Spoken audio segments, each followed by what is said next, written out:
I've seen America, it's lousy, Duterte vows never to visit US. Philippines President Rodrigo Duterte has fired back at US senators who criticized abuses during his war on drugs.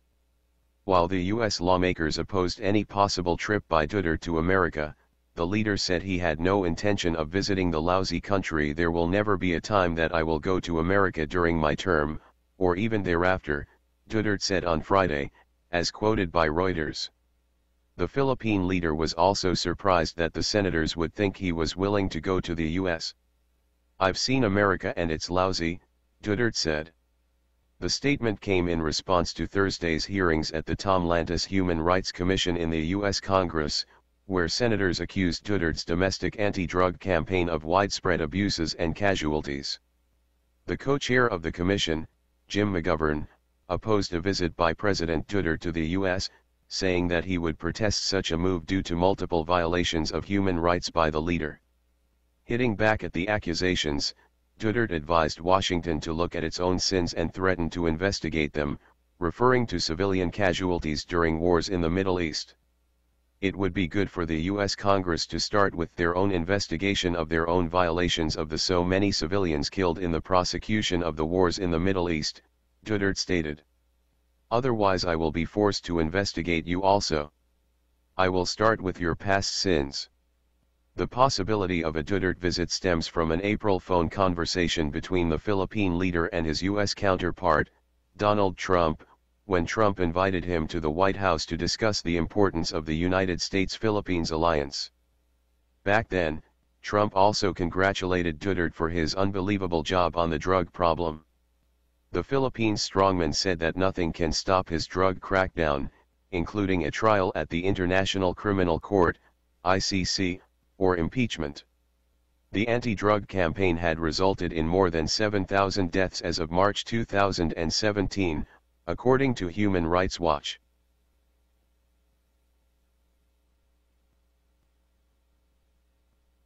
Basically non-existent, but that's Nelson Garcia and his trip to the Philippines. The series is called Lost Heritage. It's focused on Nelson reconnecting with the nation of his parents.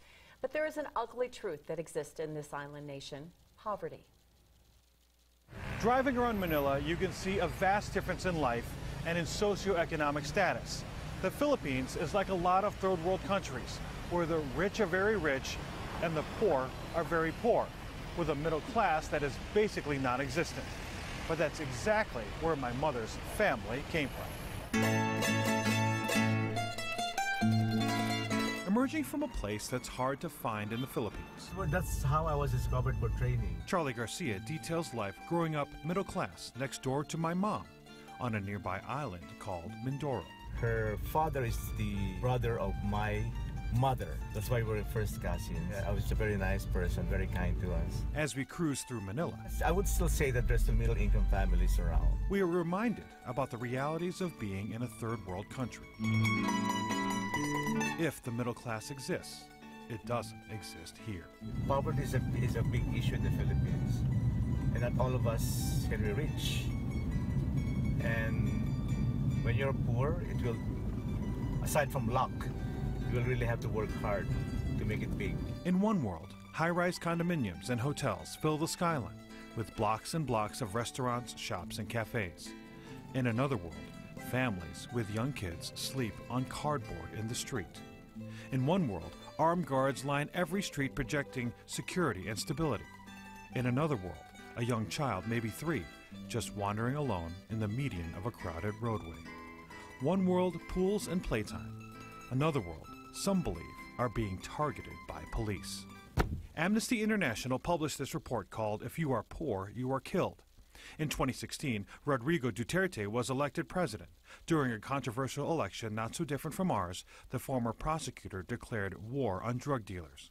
If you click through the internet, you could find image after image of police killings in the Philippines by what some describe as roving death squads. In less than a year, the Philippine government estimates more than 7,000 people were killed.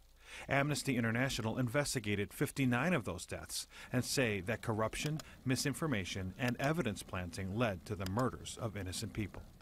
They call the war on drugs a violation of human rights. No matter what you believe, the world of the poor is one that so many are trying to escape. And oftentimes it comes down to going overseas to find work, Uncle Charlie says, because there's no work here. It's always a dream of every Filipino to work abroad. And if there's an opportunity to do it, then we'll be happy for each person who is able to go there, because for sure, generally speaking, they will have a better life. That's why my mom and Uncle Charlie's sister came to the United States for a better life and to help everyone else. Sooner or later, true to our wishes, we received a lot of stuff from them. We were happy receiving some stuff from them. Driving around Manila, you can see the slums. Many of these people are squatters, building makeshift tin homes on property belonging to someone else. Escaping this means survival for the ones lucky enough to leave the country. Really fascinating way of life. If you want to see more on Nelson's experience and life-changing discovery in the Philippines, tune in on Saturday night. He will unveil a 30-minute special called Storytellers, Lost Heritage, running at 9:30 on Channel 20. I really highly encourage people to tune in. I had a chance to talk with Nelson a few days ago about his experience, and he has so much to share. Please tune in and watch his story. Hey Charlotte County, this is Charlotte County Cop Watch, and I wanted to explain what fair use is. You can use pieces of news articles if you're doing it for news reporting, you have commentary, and you're doing it for education purposes. So that's what fair use is, as you can see right here. Another reason why I wanted to make this video is to let you know I have just joined with Patreon. A nice thing with Patreon, I make no money on YouTube. They took the money away years ago, and so this is another way to give, and it's a nice thing too, because you can give monthly. You can give $1, $5, $10, whatever. I do 4 to 5 hours a day on trying to wake the sheeple up on how corrupt it is and different ways that you can fight the corruption. So Patreon is a way that you can do it, and then of course the old way is still there. Donate to Charlotte County Cop Watch with PayPal or credit card. So keep that in mind. 4 to 5 hours a day. I make no money, but the corruption happened to me and I'm sick of it, so I'm trying to wake people up. But my wife would love it if if we could get some help out there. There's 47,000 subscribers. Just think if each one of you subscribers just gave let's say actually yes, $1 a month. 47,000 subscribers gave $1 a month. That would be awesome. That's not going to happen. But anyways, that would be great if it did happen. But do the math in your head. Just think about it. Like I said, 4 to 5 hours a day. I get no money from YouTube. YouTube has gone nuts. You can't do anything anymore. They're taking the money away everywhere. So these are a couple different ways that you can still help out with all this time that I put in. And as you know, I'm in a special situation where, at least I can do it, 4 to 5 hours a day. We have a cleaning company during the day. That's what allows me to do this, and we're debt-free. So this is my hobby. I don't go fishing and all that other crap. I try to save the world.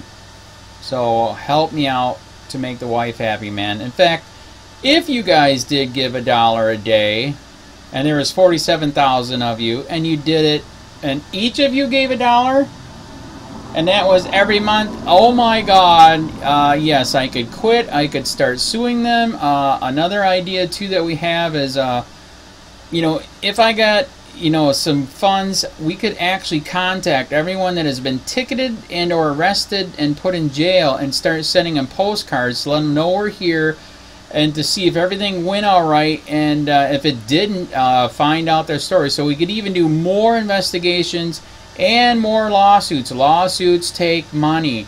So just think about that. 47,000 of you so far right now. $1 a day. $1 a month on Patreon, or $5 a month Patreon, 10, 20, whatever. Just do the math in your head. Help out. This is a lot of work every single day.